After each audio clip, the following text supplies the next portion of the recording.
ಇವತ್ತು ಬಹಳ ಸಂತೋಷದಿಂದ ನಮ್ಮ ನಾಡಿನ ಮುಖ್ಯಮಂತ್ರಿಗಳಾದಂಥ ಡಿ.ಕೆ. ಶಿವಕುಮಾರ್ ಅವ್ರನ್ನ ಮೊದಲನೇ ಬಾರಿಗೆ ಬೆಳಗಾವಿಗೆ ಬರ್ತಾ ಇದ್ದಾರೆ.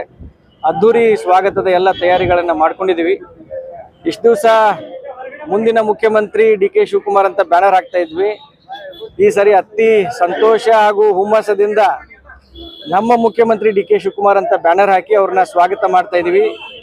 ಜಿಲ್ಲಾಡಳಿತ ಮತ್ತು ಎಲ್ಲ ಅಧಿಕಾರಿ ವರ್ಗ, ವಿಶೇಷವಾಗಿ ನಮ್ಮ ಜಿಲ್ಲೆಯ ಉಸ್ತುವಾರಿ ಸಚಿವರಾದಂಥ ಸತೀಶಣ್ಣ ಜಾರಕಿಹೊಳಿ ಅವರ ನೇತೃತ್ವದಲ್ಲಿ, ಜಿಲ್ಲೆಯ ಎಲ್ಲ ಶಾಸಕರು, ಎಲ್ಲ ಮುಖಂಡರ ನೇತೃತ್ವದಲ್ಲಿ ಇವತ್ತು ಒಂದು ಅದ್ದೂರಿ ಸ್ವಾಗತವನ್ನು ನಾಡಿನ ಮುಖ್ಯಮಂತ್ರಿಗಳಾದಂಥ ಡಿ.ಕೆ. ಶಿವಕುಮಾರ್ ಅವರಿಗೆ ನಾವು ನೀಡ್ತಾ ಇದ್ದೀವಿ.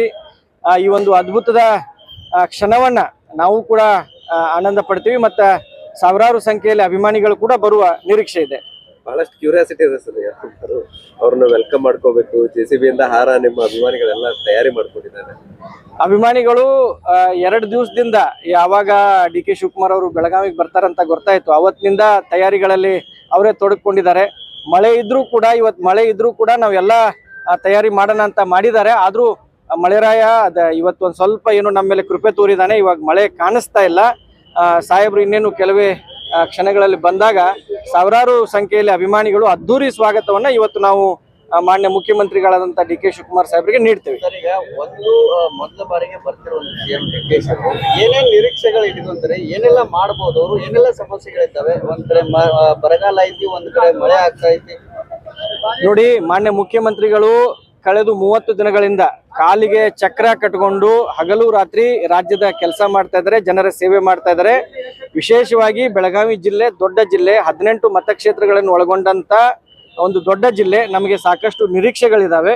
ಮಾನ್ಯ ಮುಖ್ಯಮಂತ್ರಿಗಳು ಇವತ್ತು ಬೆಳಗಾವಿ ಜಿಲ್ಲೆಗೆ ಸಾಕಷ್ಟು ಘೋಷಣೆಗಳನ್ನ ಮಾಡ್ತಾರೆ. ಬೆಳಗಾವಿ ಜಿಲ್ಲೆಯ ಅಭಿವೃದ್ಧಿ ಸಲುವಾಗಿ ಡಿ.ಕೆ. ಶಿವಕುಮಾರ್ ಅವರು ಸಾಕಷ್ಟು ನಮಗೆ ಸಹಾಯ ಮತ್ತೆ ಅನುದಾನವನ್ನು ಕೊಡ್ತಾರಂತ ಸಾಕಷ್ಟು ನಿರೀಕ್ಷೆಗಳಿದಾವೆ.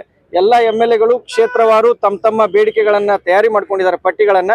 ಅದನ್ನ ಇವತ್ತು ಎಲ್ಲ ಮಾನ್ಯ ಮುಖ್ಯಮಂತ್ರಿಗಳಿಗೆ ಅವರು ಮನವಿಗಳನ್ನ ಸಲ್ಲಿಸ್ತಾರೆ. ನಾವು ನಮ್ಮ ಬೆಳಗಾವಿ ಗ್ರಾಮೀಣ ಮತಕ್ಷೇತ್ರದ ಪರವಾಗಿ ಲಕ್ಷ್ಮೀ ಹೆಬ್ಬಾಳ್ಕರ್ ಅವರ ನೇತೃತ್ವದಲ್ಲಿ ನಾವು ಕೂಡ ನಮ್ಮ ಮನವಿಯನ್ನ ತಯಾರು ಮಾಡ್ಕೊಂಡಿದ್ದೀವಿ, ನಾವು ಕೂಡ ಸಲ್ಲಿಸ್ತೀವಿ. ಒಟ್ಟಾರೆಯಾಗಿ ಬೆಳಗಾವಿ ಜಿಲ್ಲೆಗೆ ಡಿ.ಕೆ. ಶಿವಕುಮಾರ್ ಅವರು ವಿಶೇಷವಾದಂತ ಪ್ಯಾಕೇಜ್ ಅನ್ನ ಘೋಷಣೆ ಮಾಡ್ತಾರಂತ ನಮಗೆ ಭರವಸೆ ಇದೆ. ಸರ್, ಈಗ ಒಂದೇನಂತಂದ್ರೆ ಡಿ.ಕೆ. ಶಿವಕುಮಾರ್ ಖುಷಿಯಾಗಿದ್ದಂತ ಸಾಕಷ್ಟು ಎಲ್ಲರೂ ಇಡೀ ಜಿಲ್ಲೆ ಜನರಿಗೆ ಖುಷಿಯಾಗಿದೆ. ಗ್ರಾಮೀಣ ಜನರಿಗೆ ಒಂದು ಸೀಟ್ ಲಕ್ಷ್ಮಿ ಅಕ್ಕ ಸಚಿವರಾಗ್ಬೇಕನ್ನುವಂತ ಐತಿ. ಸೊ ಏನ್ ಆಗ್ಬೋದು ಸರ್, ಏನ್ ನಿರೀಕ್ಷೆಗಳದಾವ? ನೋಡಿ, ಲಕ್ಷ್ಮೀ ಹೆಬ್ಬಾಳ್ಕರ್ ಅವರು ಕಳೆದು 27 ವರ್ಷದಿಂದ ತಳಹಂತದಿಂದ ಕಾಂಗ್ರೆಸ್ ಪಕ್ಷದಲ್ಲಿ ಸಕ್ರಿಯವಾಗಿ ಕೆಲಸ ಮಾಡಿ ಎಲ್ಲ ಹಂತದಲ್ಲಿ ಅವರು ಸೇವೆ ಸಲ್ಲಿಸಿದ್ದಾರೆ.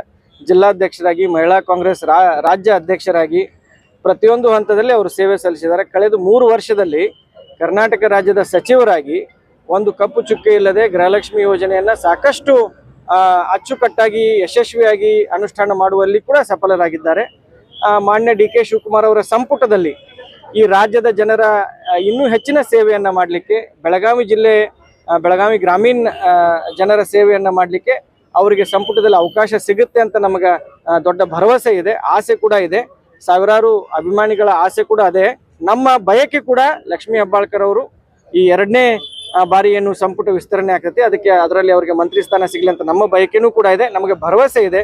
ಮಾನ್ಯ ಮುಖ್ಯಮಂತ್ರಿಗಳು, ಮಾಜಿ ಮುಖ್ಯಮಂತ್ರಿಗಳಾದಂಥ ಸಿದ್ದರಾಮಯ್ಯ ಸಾಹೇಬರು, ನಮ್ಮ ಮಲ್ಲಿಕಾರ್ಜುನ್ ಖರ್ಗೆ ಸಾಹೇಬರು, ರಾಹುಲ್ ಗಾಂಧಿ ಅವರು, ವೇಣುಗೋಪಾಲ್ ಅವರು ಎಲ್ಲರೂ ಕೂಡ ಲಕ್ಷ್ಮೀ ಹೆಬ್ಬಾಳ್ಕರ್ ಅವರ ಆ ಒಂದು ನಾಯಕತ್ವವನ್ನು ಬೆಳೆಸಲಿಕ್ಕೆ, ಮಹಿಳಾ ನಾಯಕತ್ವವನ್ನು ಬೆಳೆಸಲಿಕ್ಕೆ ಅವರಿಗೆ ಮಂತ್ರಿ ಸ್ಥಾನವನ್ನು ಕೊಡ್ತಾರೆ ಅಂತ ನಮಗೆ ಭರವಸೆ ಇದೆ.